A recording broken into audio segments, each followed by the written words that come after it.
Hello everyone, আসসালামু আলাইকুম। কেমন আছেন সবাই? আশা করছি সবাই অনেক ভালো আছেন।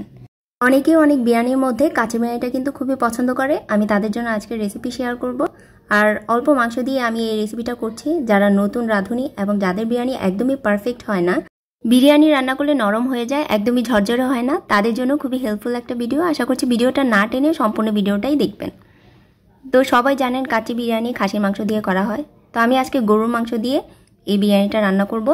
তো এই জন্য আমি হাফ কেজির থেকে একটু বেশি পরিমাণ গরুর মাংস নিয়েছি।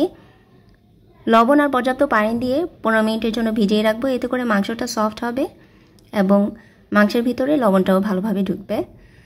তো 15 মিনিট হয়ে গেলে মাংস থেকে পানিটা ঝরিয়ে একটা সাইডে রেখে দিব। এখন আমি বিরিয়ানির জন্য যে চালটা নিচ্ছি সেটা হচ্ছে বাসমতি চাল 2 কাপ। আপনারা চাইলে পোলার চাল দিয়েও করে নিতে পারেন। তো এই চালটা আমি 15 মিনিটের জন্য ভিজিয়ে রেখে দেব। 15 মিনিট হতে হতে আমি এখানে পেঁয়াজ বেরেস্তা করে নিচ্ছি। দেখতে পাচ্ছেন অনেকগুলো পেঁয়াজ বেরেস্তা করে নিচ্ছি। আমার বিরিয়ানির জন্য এত বেশি পরিমাণ পেঁয়াজ বেরেস্তার দরকার নেই, আমি অন্য কাজে ব্যবহার করব, তাই পেঁয়াজ বেরেস্তাটা একটু বেশি করে নিচ্ছি। পেঁয়াজ বেরেস্তা হয়ে গেলে তেল ঝরিয়ে উঠিয়ে নেব। এখানে আমি 7-8টা আলু নিয়েছি, 1 চামচ লবণ, 1 চামচ চিনি আর সামান্য জর্দার রং মিশিয়ে আমি আলুটা ফ্রাই করে নেব। সে যে পেঁয়াজ বেরেস্তা করেছিলাম সেই তেলের মধ্যে আমি আলুটা ফ্রাই করে নেব। আলুটা তেলের মধ্যে ভেজে একদম সিদ্ধ করে রাখার কোনো প্রয়োজন নেই, মাংসের সাথে দিলে এভাবে সিদ্ধ হয়ে যাবে। সামান্য কালার চলে আসলে আলুটা উঠিয়ে নেব। তা এখন একটা বাটিতে আমি 1 চামচ নিয়েছি পোস্তদানা, হাফ চামচ শাহি জিরা, 2 টুকরা নিয়েছি জয়ত্রী, একটা জায়ফলের আমি 4 ভাগের 2 ভাগ ব্যবহার করব, 3টা এলাচ নিয়েছি 1 চা চামচ গোলমরিচ, সাদা কালো দুইটাই আছে এখানে, 2 টেবিল চামচ কিশমিশ, 3 টেবিল চামচ দিয়ে দিয়েছি কাঠবাদাম আর পেস্তা বাদাম। এগুলোকে আমি ব্লেন্ডারে পেস্ট করে নেব। আর যে মশলাগুলো দিয়েছি সেগুলোই ব্যবহার করতে চেষ্টা করবেন, তাহলে বিরিয়ানিটা খেতে খুব মজা লাগবে। এখন আমি মাংসটা মেরিনেট করব। তার জন্য 1 টেবিল চামচ দিয়ে দিয়েছি পেঁপে বাটা, 1/4 কাপ দিয়ে দিয়েছি টক দই, আদা বাটা দিয়ে দিয়েছি 1 টেবিল চামচ আর হাফ টেবিল চামচ দিয়ে দিয়েছি রসুন বাটা। আর যে মশলাটা আমি পেস্ট করে রেখেছিলাম সেটাও দিয়ে দিচ্ছি। এখানে পেঁপে বাটাটা অবশ্যই দিতে হবে। পেঁপে বাটাটা কিন্তু মাংসটাকে খুব দ্রুত সিদ্ধ করতে সাহায্য করবে। স্বাদ মতো লবণ, 1 চামচ মরিচের গুঁড়া, 1.5 চা চামচ জিরার গুঁড়া আর 1 টেবিল চামচ দিয়ে দিচ্ছি চিনি, দিয়ে ভালোভাবে হাত দিয়ে মাখিয়ে নেব। অবশ্যই ভালোভাবে হাত দিয়ে মাখিয়ে নিতে হবে 3 থেকে 4 মিনিট ধরে, তাহলে মাংসটার মধ্যে ভালোভাবে মশলাটা ঢুকবে। তা এখন দিয়ে দিচ্ছি হাফ কাপ পেঁয়াজ বেরেস্তা আর একটা সিজনিং বারটা দিতে অবশ্যই চেষ্টা করবেন, তাহলে মাংসটা খেতে খুবই টেস্ট হয়। আপনারা এর বদলে ম্যাজিক মশলাটা ইউজ করতে পারেন, সেটা দিলেও মাংসটা খেতে মজা লাগে। আচ্ছা, এখন পেঁয়াজ বেরেস্তা আর এই সিজনিং বারটা ভালোভাবে হাত দিয়ে মেখে মাংসের সাথে মিশিয়ে নেব। তারপর মেরিনেট করে রেখে দেব 1 ঘন্টার জন্য।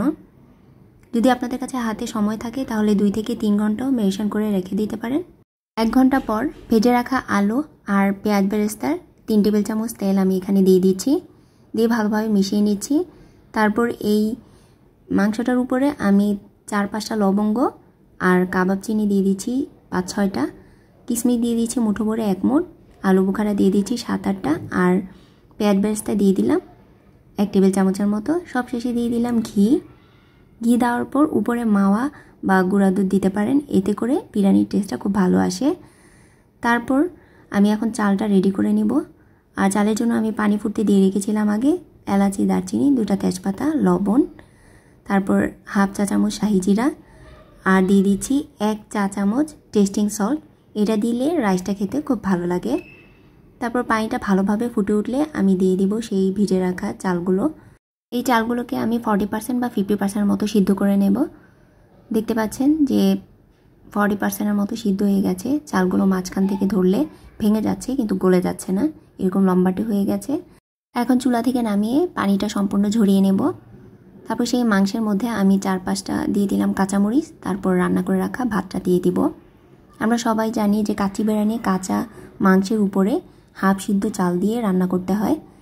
সবগুলো ভাত আমি ছড়িয়ে দিয়ে দিলাম। এর উপরে দিয়ে দিব মুঠো ভরে পেঁয়াজ বেরেস্তা, 1 চামচ গোলাপ জল আর কেওড়া ওয়াটার, তারপর দিয়ে দিব 1 টেবিল চামচ ঘি, সেটাও ছড়িয়ে দিয়ে দিলাম।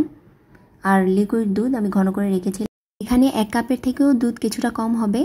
তারপর ঢাকনা দিয়ে আমি আটার ডো দিয়ে মুখটা ভালোভাবে সিল করে নেব। আমরা নর্মাল যেরকম রুটি বানাই সেই ডোটাই আমি এখানে ব্যবহার করেছি।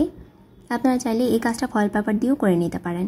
অবশ্যই হেভি বটম প্যানে এই কাচি বিরিয়ানিটা রান্না করতে হবে, না হলে নিচ থেকে পড়ে যাওয়ার সম্ভাবনা থাকে। যদি প্যানের তলাটা পাতলা হয় তাহলে একটা নিচে তাওয়া দিয়ে দিবেন। তাওয়ার উপরে আমি কিছুটা পানিও দিয়ে দিয়েছি। হাই হিটে আমি এখন রান্না করব 10 মিনিট, তারপর লো হিটে 1 ঘন্টা রান্না করব। মানে সর্বমোট 1 ঘন্টা 10 মিনিটের জন্য আমি এই বিরিয়ানিটা দমে বসিয়ে রাখবো।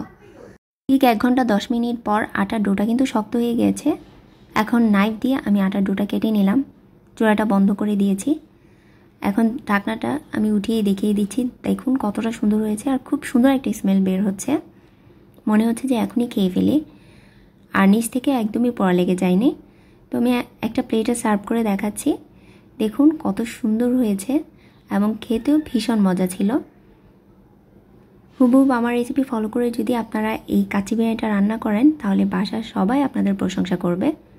আর এখন একটু দেখিয়ে দিচ্ছি মাংসটার আলুটা সিদ্ধ হয়েছে কিনা। মাংসটা দেখুন খুব সুন্দরভাবে সিদ্ধ হয়ে গেছে, খুব জুসি রয়েছে মাংসটা। আলুটাও ভেতর থেকে খুব সুন্দরভাবে সিদ্ধ হয়ে গিয়েছে। তো এখন গরম গরম অবস্থাতে আমি খেয়ে ফেলছি। অনেক টেস্টি ছিল এই কাচি বিরিয়ানিটা। এভাবে অল্প মাংস দিয়ে আপনারা প্রথমে ট্রাই করতে পারেন।